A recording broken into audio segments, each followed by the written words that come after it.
சின்னதா,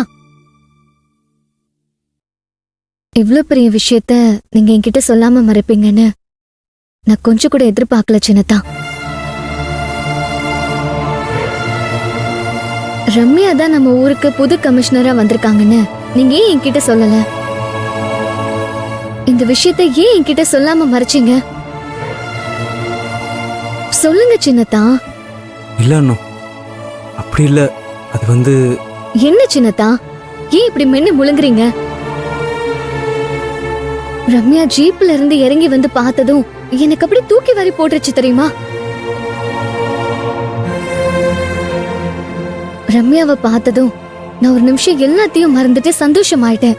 ஆனா அவங்க என்ன தெரிஞ்ச மாதிரியே காட்டிக்கலையே, ஏன்? அதோட இல்லாம புது கமிஷனர் உங்களை வேலையில பயங்கரமா டார்ச்சர் பண்றாங்கன்னு தெரிஞ்சப்போ அவங்களுக்கும் உங்களுக்கும் பழக்கம் இல்ல போல இருக்கு. அவங்கள உங்களுக்கு இதுக்கு முன்னாடி தெரியாது போல இருக்கு. அதனாலதான் உங்களோட கேரக்டரும் சின்சியாரிட்டியும் தெரியாம அவங்க உங்களை டார்ச்சர் பண்றாங்கன்னு நினைச்சிட்டு இருந்தேன். இப்போ பார்த்தா உங்க ஃப்ரெண்ட் ரம்யா தான் புது கமிஷனரா வந்திருக்காங்க. அவங்க எதுக்கு உங்களை டார்ச்சர் பண்ணணும்? அவங்களுக்கு தான் உங்களை பத்தி நல்லாவே தெரியுமே, அப்படியே இப்படி எல்லாம் நடந்துக்கணும்? அவங்களுக்கு உங்க மேல என்ன கோவம் சின்னதா? உங்க மேல அவங்களுக்கு ஏதாவது வருத்தம் இருக்கா? அன்னைக்கு நம்மள பாக்குறதுக்காக வந்தவங்க பார்க்காமலே போயிட்டாங்க. அதுக்கப்புறம் நீங்க போய் அவங்க அம்மாவை பார்த்துட்டு வந்தீங்க. இவ்ளோ செஞ்சதுக்கு அப்புறமும் அவங்க ஏன் இப்படி விரோதி மாதிரி நடத்துறாங்க உங்களை? ரம்யா என்னைய விரோதியா நினைச்சு நீ நடத்தல, என்னை ஒரு துரோகியா நினைச்சு நடத்துறா. இதை நான் எப்படி உங்ககிட்ட சொல்ல முடியும்? என்ன சின்னதா யோசிச்சுட்டு இருக்கீங்க? வீட்டுக்குள்ள வாங்கன்னு கூப்பிட்டாலும் வர மாட்டேங்கிறாங்க. அவங்களுக்கு என்ன ஆச்சு? ஏன் இப்படி நடந்துக்கிறாங்க? எதுக்காக இப்படி மாறினாங்க? சின்னதா, பேச வேண்டிய இடத்துல பேசாம இருக்கிறதும் சொல்ல வேண்டிய இடத்துல சொல்லாம இருக்கிறதும் சில நேரங்கள்ல நம்ம வாழ்க்கையை தலைகீழா புரட்டி போட்டுரும். அதனாலதான் நான் திரும்ப திரும்ப கேக்குறேன், உங்களுக்குள்ள என்ன பிரச்சனை? இல்ல அண்ணா, நீ நினைக்கிற மாதிரி எங்களுக்குள்ள எந்த பிரச்சனையும் இல்ல. அப்புறம் எதுக்காக இப்படி நடந்துக்கணும்? அவங்களுக்கு நம்ம மேல என்ன வெறுப்பு, என்ன கோவம்? இங்க பாரு, நீ நினைக்கிற மாதிரி ரம்யாக்கு நம்ம மேல தனிப்பட்ட வெறுப்போ கோவமோ கிடையாது.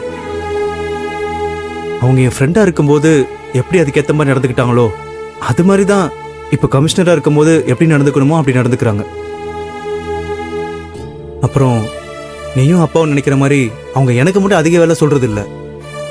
ஆஃபீஸில் இருக்கிற ஒவ்வொரு ஸ்டாஃப்க்கும் அவங்க இப்படி தான் வேலை சொல்கிறாங்க. அவ்வளோ ஏன், அவங்களே 24 hours ஒர்க் பண்ணிட்டு தான் இருக்காங்க. அதனால அவங்க என் மேலே கோவத்திலையோ வருத்தத்திலையோ என்னை கஷ்டப்படுத்துறாங்கன்னு நினைக்கிறதெல்லாம் முட்டாள்தனம். அவங்க என் வேலையை தாண்டி எதுவுமே சொல்றதில்ல, வேலையை தான் செய்ய சொல்கிறாங்க. அது எப்படி நம்ம தப்பாக எடுத்துக்க முடியும்? அதுவும் இல்லாமல் ரம்யா நம்ம வீட்டுக்கு மட்டும் ஃபைன் போடல, முனிசிபாலிட்டி சார்பாக கோபிச்செட்டிப்பாளையம் ஃபுல்லாக சோதனை பண்ணி ஃபைன் போட்டிருக்கோம். இதெல்லாம் அஃபிஷியலாக நடந்த ஒரு விஷயம். இதை யாரும் தனிப்பட்ட விஷயமா எடுத்துக்க வேண்டாம்ல. இதை நீயும் புரிஞ்சுக்க, உன் மாமாவுக்கும் புரிய வை. சரி, படுத்துக்கோ. சின்னதா, இன்னும் என்ன அண்ணோ, இன்னும் எவ்வளவுதான் கேள்வி கேட்ப? நீங்க இப்ப சொன்னதெல்லாம் நியாயமா தான் இருக்கு, அதை நான் ஏத்துக்கிறேன். ஆனா ரம்யா புது கமிஷனரா வந்த விஷயத்த என்கிட்ட ஏன் நீங்க சொல்லல? அதை எதுக்காக மறைச்சீங்க? இந்த கேள்விக்கு நீங்க இன்னும் பதிலே சொல்லல சின்னதா. நீ நினைக்கிற மாதிரி நான் வேணும்னெல்லாம் சொல்லாம இல்ல. கமிஷனரா வந்தது என் ஃப்ரெண்டு ரம்யான்னு தெரிஞ்சா கட்டகுண்டு மாமா மாதிரியான ஆளுங்கெல்லாம் மிஸ்யூஸ் பண்ணுவாங்கல்ல. அது எனக்கு மட்டும் கெட்ட பேர் இல்லாம ரம்யாவுக்கும் கெட்ட பேர் வரும். அதனாலதான் சொல்லாம மறைச்சேன். ஆனா நான் பண்ணது தப்பு தான். உன்கிட்ட இதை சொல்லியிருக்கணும். உன்கிட்ட சொன்னா நீ எல்லார்கிட்டையும் உளறி வச்சிருவ. அதனாலதான் உன்கிட்ட சொல்லாம இருந்தேன். எதுவும் தப்பா எடுத்துக்காத.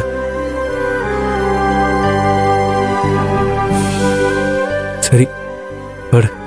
சின்னதா, இன்னும் உன் கேள்வி முடியல. கோச்சிக்காதீங்க சின்னதா. நான் ரம்யா பத்திலாம் கேட்கறதுக்கு கூப்பிடல.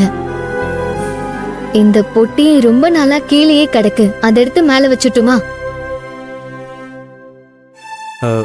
அதுவா, அதுல என்னோட பழைய புக்ஸ் எல்லாம் இருக்கு. அதெல்லாம் எடுத்து செல்ஃபில் வச்சுட்டு புக்ஸ் எல்லாம் பெட்டியில் போட்டு மேலே வச்சிரு. ஆ ம்